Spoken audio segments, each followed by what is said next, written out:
Le soleil matinal, filtré par un voile de poussière et de fumée, jetait une lumière chiche sur l'embranchement en pas de doigts formé par Broadway et la 7e avenue.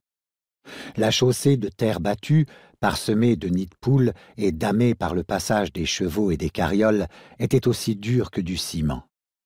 Ce carrefour, connu sous le nom de Longacre Square, servait d'épicentre au quartier abritant les écuries et les ateliers des charrons d'un New York en plein essor.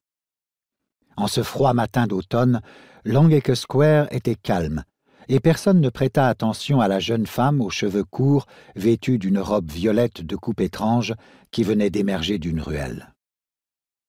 Constance Green s'arrêta, le temps d'assimiler la quantité de sensations qui l'assaillaient, soucieuse de ne rien laisser paraître de ses émotions.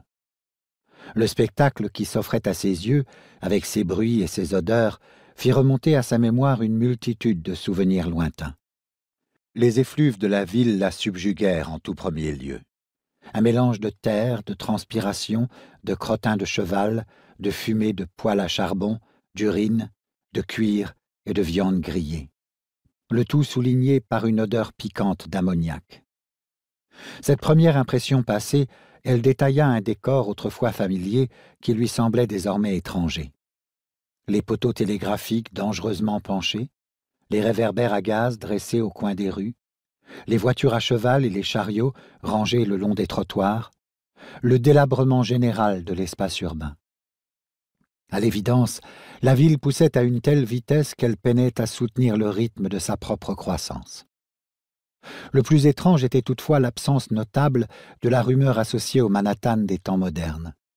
Les klaxons rageurs des taxis, le ronronnement omnivore des climatiseurs, le grondement souterrain du métro.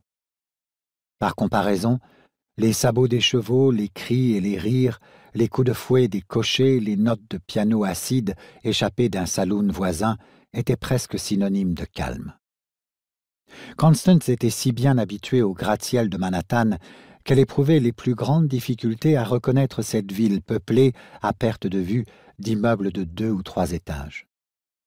Elle prit sa respiration afin de se donner du courage et dirigea ses pas vers le sud.